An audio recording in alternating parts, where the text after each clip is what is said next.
I told you I'd be back again really soon, 'cause I finished another book, which I was nearly finished when I did my last video. Also, I'm having a week off at the moment, so I've got a bit more time. Plus, I've had a few days to myself, so lots of time to read and write and all that kind of stuff, which is really good. Just want to say sorry about the angle is a bit weird. My phone is charging and it's the only way I can balance it, kind of, yeah. So if I look a bit on the wonk, that's probably why. But yeah, so the book I just finished was another one that's been reserved by other people, which normally for me seems to be a lot of the time that when I've got to bring a book back that's been reserved, normally I don't enjoy the book. But in this case, yes, I did really enjoy the book. It's another non-fiction one that really goes in line nicely with the last book that I spoke about. It's this one. It's another one I'd like to own as well. It's by Lama, surya, I think that's how you say it. And it's called Awakening the Buddha Within, Tibetan Wisdom for the Western World, 8 Steps to Enlightenment. I don't necessarily consider myself a Buddhist. There's lots of things that I believe, and I definitely think, so I've done a little bit of reading about Buddhism, that definitely some of the beliefs definitely go in line with myself, so I do feel a lot of it.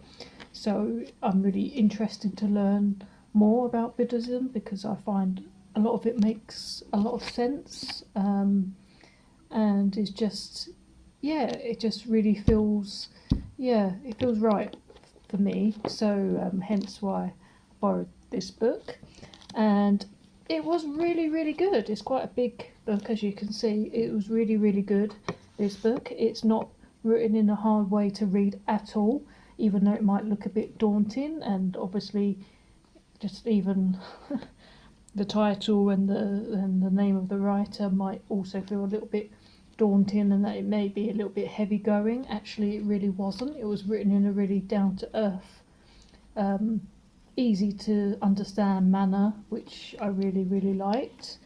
And it was also fascinating. I took so many notes about this book. I won't be surprised if this video gets a bit long, but I'm not going to mention everything. I wrote notes about it, and I'm actually going to keep the notes I wrote about this one, because there's so much I want to kind of contemplate and doing in my own life about it.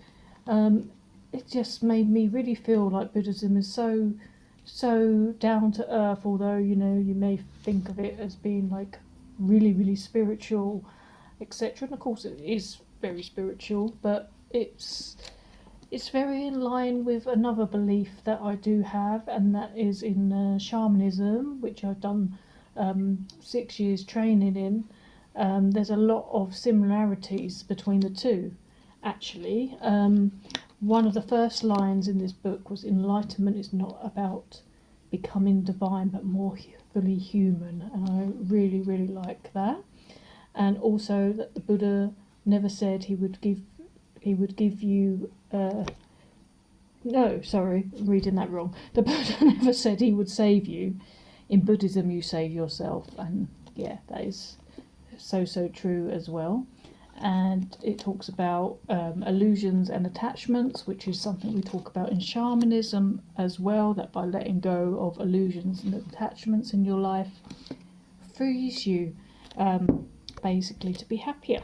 And as it mentions on the cover, 8 Steps to Enlightenment, the chapters were focusing on the different ways to find enlightenment, which sounds really lofty, but actually most of the stuff is really, really practical, and probably, well, not, I wouldn't say easy to put into your life, but certainly something to aspire to. So it talked about all the different things, the 8 paths of enlightenment in each chapter, and went into depth into what they mean and how we can go about doing them. My notes are a bit all over the place, but I will tell you some of the things that I liked about it anyway.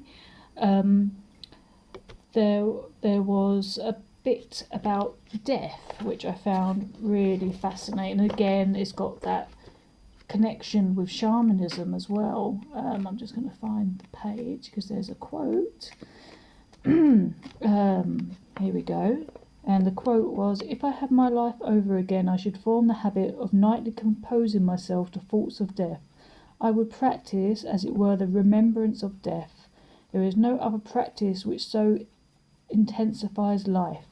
Death, when it approaches, ought not to take one by surprise. It should be part of the full expectancy of life. Without an ever-present sense of death, life is insipid. You might as well live on the whites of eggs."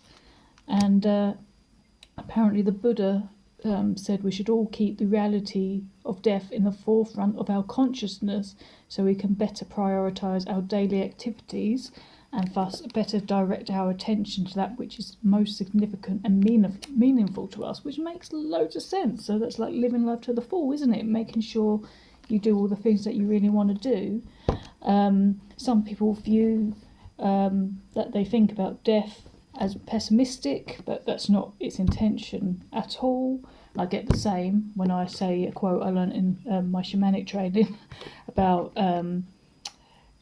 today is a good day to die, which sounds maybe on the surface, if you don't really feel it, that it might sound pessimistic, but it's actually not at all. It's about living your life.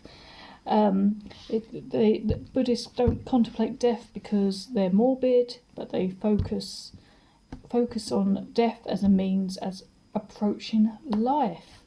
So yeah, like I said, a lot of it made a lot of sense. Things like learn from all, judge no one, be kind to all, and say thank you. That's a really simple and good way to live. I mean, obviously, I'm not saying it's without challenges. I mean, I think we all judge people sometimes, but yeah, it definitely makes a lot of sense.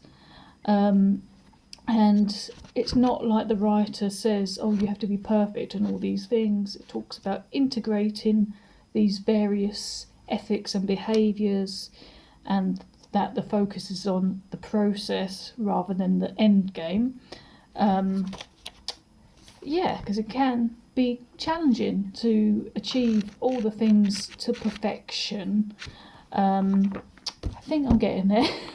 But it's just so interesting, this book. I just had so much to say about it. So yeah, I really, really like it. I have to mention this as a feminist. It would be remiss if I didn't mention this. It talks about the goddess Tara, and I didn't know this story, but I like it. Tara was meditating and chanting her mantra in her lotus Buddha field when some monks happened by. They felt her powerful vibrations and profound meditational energy, and they said, "Oh Yogini, you are such an excellent spiritual practitioner. In the future you may be reborn as a man and become a Buddha." And Tara replied to those arrogant macho monks, "May I throughout all my lifetimes always take female form until all beings realise the nirvanic peace, bliss and freedom of full enlightenment. May I always embody the sacred feminine and be a female Buddha."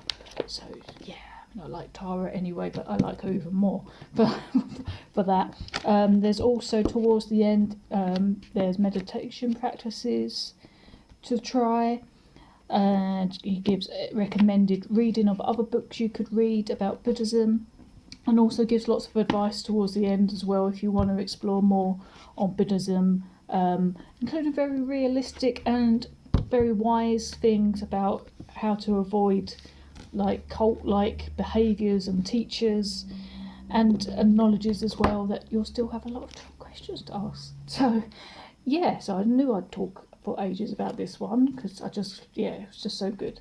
But yeah, so this is Awakening the Buddha Within, Lama Surya does. Again, I don't know whether I pronounced that right, but excellent book, and I really want to own this one.